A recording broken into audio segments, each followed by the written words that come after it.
Is your girl for the streets? These are the top 5 ways to know. I can tell that you fake by your energy. I know if I let it, you'll probably take me to the devil. That makes you my enemy. I'm trying to improve on the inner me.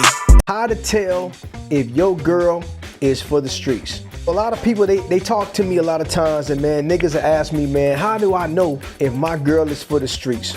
So I came up with my list, 5 ways to know if your partner is for the streets. Let's find out. Rule 5 wants to be a video eviction. Now, this could be anything from a dude always wanting to be a rapper or musical artist to a woman always wanting to be a video vixen. I call it video vixen, but what I mean by that is somebody that always wants to be on the scene. When the music video is there, they always want to be there. When the videos is there, they always want to be there. They always want to be with the who's of the world. Now don't get me wrong. If you're chasing a dream, you kind of got to do that as well. So that's why I got other rules on here. I got another 4 to put them together to know if your partner is for the streets. You can't just tell just off of this one, but it is a sign. Rule number 4 has their self-worth for sale. You can put this rule with rule number 5. That being said, what do we mean by that? Simple. How much do you cost? If you put a value, a monetary value, a dollar amount on everything you do, what else is for sale? So I think we all know what this sound like, man. Oh man, the hair is giving 5,000. You know, the nails is 300.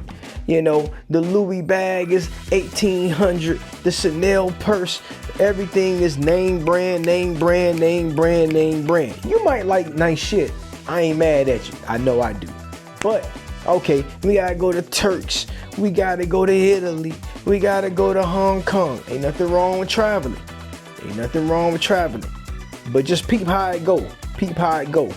Because you gotta make 6 figures. You gotta make 18,000 million trillion dollars and billions and Cat Williams billions of dollars just to go on a date. Oh, you know, everything is monetary gain type shit. You know what I'm saying?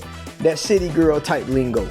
Not saying city girls, but the type lingo where everything got a dollar amount. And I get it, man. Sometimes when you in this world, man, a lot of times you go through fucked up experiences that make you be like, if I'ma fuck with somebody, I'ma fuck with somebody for bread.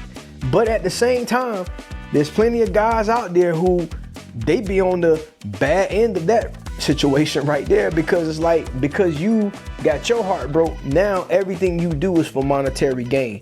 And that's a slippery slope, because if everything you do is for monetary gain, what happens when a nigga come through and just start paying for the pussy? Where's the loyalty at? Number 3, always in the club. Now when I say club, y'all know what I'm talking about. I ain't talking about necessarily the strip club. I'm talking about the club. Ain't nothing wrong with going to no club. How often do you go though? Would you say you go to the club once a week, all month? That's too many fucking times, bro. I don't care what nobody say, bro. That's too many damn times. You know, we all like to go out with our friends, man. You know, the girls go out with the girls, fellas go out with the fellas. Nothing's wrong with going out to the club.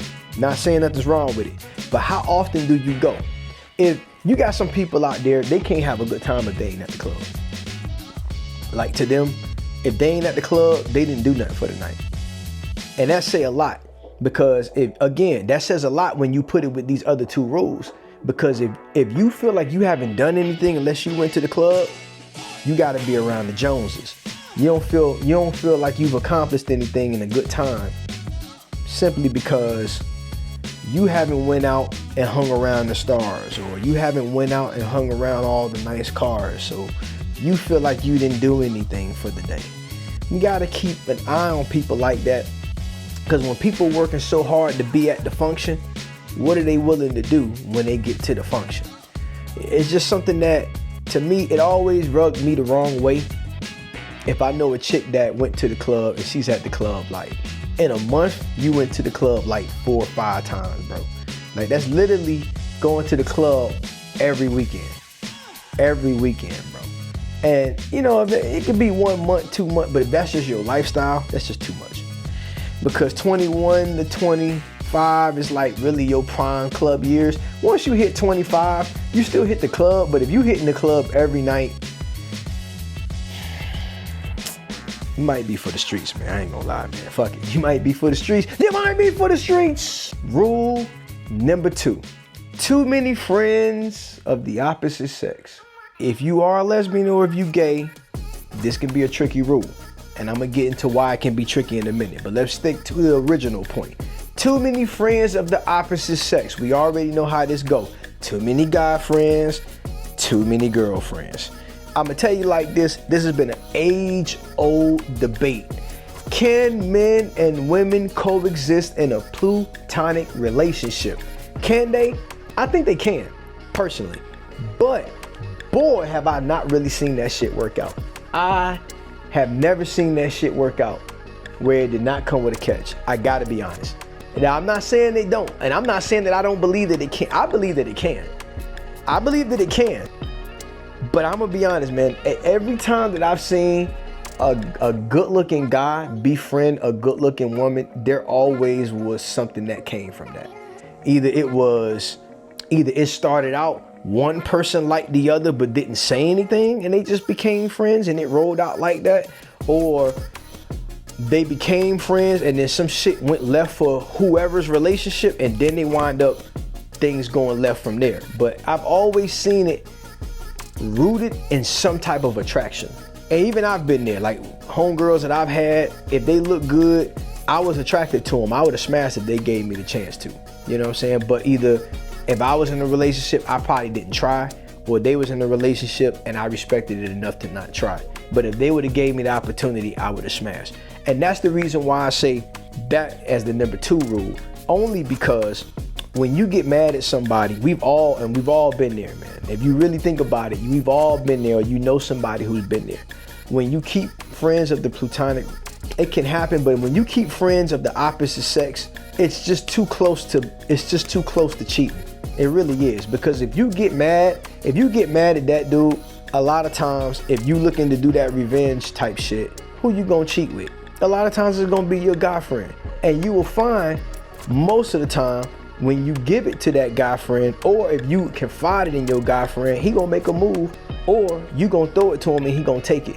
Whether he makes the move or he takes it, that lets you know what the relationship was rooted in. Not saying the whole relationship is based on, but it's rooted in something that, hey, I'ma smash if you let me. And that can go the same way for a female too.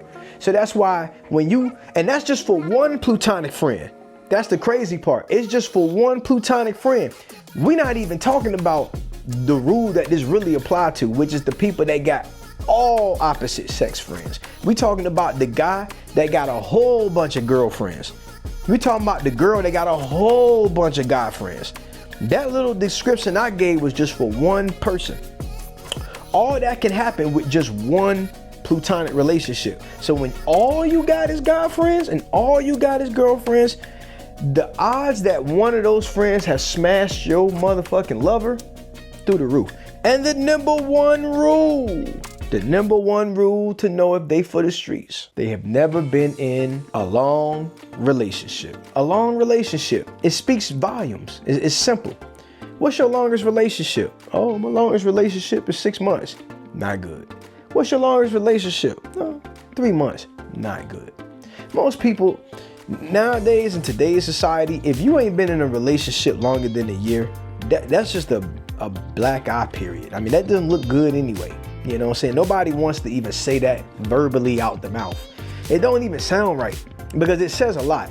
And then again, this is where age comes into factor, because how old are we talking? I always say 25, because 25, that's the first quarter of your life. So by the first quarter of your life, there's a lot of things that you should have already accomplished. And in those 25 years, you are at a point where you should have combined a long relationship. And we can't count high school. As crazy as it sounds, we can't count high school. Because at least if you can be in a year, 2-year relationship in high school, it means you have the capacity to at least love or aspire to love. A lot of times when you in high school, you don't really know what real love is, but you aspire to have it. You ain't had no long relationship ever. By 25, it's almost like you didn't even aspire to have it, or something went wrong somewhere in them 25 years to where you stopped reaching for that. Especially if you're a female. I hate to say it, but especially if you're a female, because more men will holler at you than you're gonna holler at them. So, for most women at least. For guys, we gotta do the hunting. For women, they get hunted. They just gotta say yes or no. We gotta get y'all to say yes.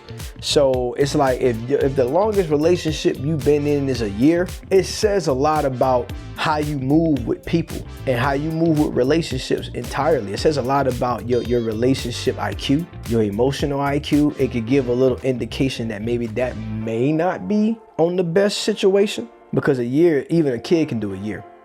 High schoolers do that all the time. So if you haven't done a year into 25, damn, that's tough. And with that being said, you follow these rules and you will be the happiest motherfucker in the world. Probably. I can tell that you fake by your energy. I know if I let it, you'll probably take me to the devil. That makes you my enemy. I'm trying to improve on the inner me.